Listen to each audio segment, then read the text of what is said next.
देखिए, बहुत लंबे कालखंड के बाद केंद्र में मोदी के नेतृत्व में सरकार बनी, उत्तर प्रदेश में योगी जी के नेतृत्व में सरकार बनी। आदरणीय प्रधानमंत्री का सपना था कि हमारी मातृशक्ति जो आधी आबादी है, बहनियों बेटियों की भी भागीदारी हमारी विधानसभा में लोकसभा में हो, इसीलिए विधेयक लेकर के आए। और 16 और 17 में जिस तरह से वहाँ विपक्ष ने जिस तरह से मैं कह सकता हूँ कि विरोध किया, उसका नहीं लगता कि वो मातृशक्ति के पक्ष में हैं। और पूरी कोई कमी छोड़ी नहीं उन्होंने। जैसे माननीय मुख्यमंत्री ने एक बयान दिया था कि जैसे चीरहरण हुआ था, जैसे लोकसभा में उस तरह से विपक्ष एक साथ खड़े होकर के और विरोध में आ जाना, तो ये उत्तर प्रदेश की और देश की हमारी मातृशक्ति समझदार हैं, पढ़ी लिखी हैं, सब जान रही हैं, समझ रही हैं। समय आने पर वो इसका जवाब भी देंगी। आगे आप कैसे दोबारा इस कानून को पास कराएंगे? देखिए, हमारे प्रधानमंत्री का सपना है कभी भी वो हम एक समय एक कदम पीछे हटें विपक्ष के कारण, लेकिन कभी हम जब शेर पीछे हटता है तो समझ लीजिए उसके सपने कुछ और होते हैं। और निश्चित रूप से हम कदम आगे बढ़ाएंगे और मातृशक्ति के साथ हमारी केंद्र और प्रदेश दोनों ही सरकारें हमारी मातृशक्ति के पक्ष में हैं।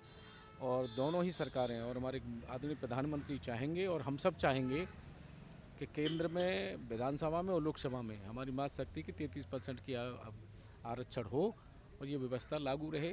यहाँ नियम और कानून बनते हैं, हमारे उनके भी अनुभव उसमें आए और उनके भी सहभागिता उसमें हो। आने वाले चुनाव में टिकट मिलेंगे इस तरीके से बढ़ चल के? देखिए, हमारी पार्टी जब इस पर काम कर रही है और ये विधेयक लेकर के आई है तो काम भी करेंगे हम लोग। विपक्षी से मनसा क्या हर जगह विरोध क्यों करते हैं लोग? अच्छा है, देश की जनता समझती है, जानती है कि देश हित में जो भी निर्णय होता है। 3 तलाक का विरोध किया उन्होंने, उसमें भी समझा हमारी मातृशक्ति ने। अब ये विधेयक लेकर के आए, उसमें भी विरोध किया उन्होंने। राम मंदिर बनवाया तब विरोध किया उन्होंने। 3 तलाक का लेकर के आए तब इन्होंने विरोध किया। 370 हटाई तब विरोध किया। तो स्वभाव में है मोदी जी का विरोध करना, और देश की जनता उनको जवाब देती है। और अगर इसके बावजूद भी नहीं समझ पा रहे हैं तो आगे भी जवाब मिलता रहेगा। आप मातृशक्ति को, नारी शक्ति को क्या संदेश देंगे? आप एक प्रभारी मंत्री हैं। देखिए, मेरा कहना है कि हमारी मातृशक्ति जिस तरह से विपक्ष ने उनके अधिकार को छीनने का और उनके अधिकार पे जो मोदी लेकर के आ रहे थे उसे लागू करने में, उनकी पीछे हटाने में बहुत बड़ी भूमिका रही है। मातृशक्ति के लिए मेरा निवेदन है कि वो समझें इस बात को, और हम आश्वस्त करते हैं, हमारी सरकार आश्वस्त करती है।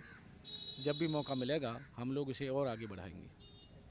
जैसे मीटरों के बारे में जानकारी मिली, हमने अधिकारियों से बात की है और इटावा में नए मीटर लगाना बंद हो जाएंगे और पुराने मीटर जो लगे हैं उसका भी कोई समाधान खोजा जाएगा। स्मार्ट मीटर को लेकर लोगों में नाराजगी है। अभी नए मीटर लगाना बंद हो जाएंगे और पुराने मीटर जो लगे हैं उसका भी समाधान खोजा जाएगा। जिन जिन घरों में स्मार्ट मीटर लगे हैं उनके लिए क्या व्यवस्था बनेगी? उसका समाधान खोजा जाएगा। तो अधिकारियों से संवाद किया सर? अधिकारियों से वार्ता की है और बात करके आगे नए मीटर अब नहीं लगेंगे। इस निर्णय पर रोक लगा दी गई है।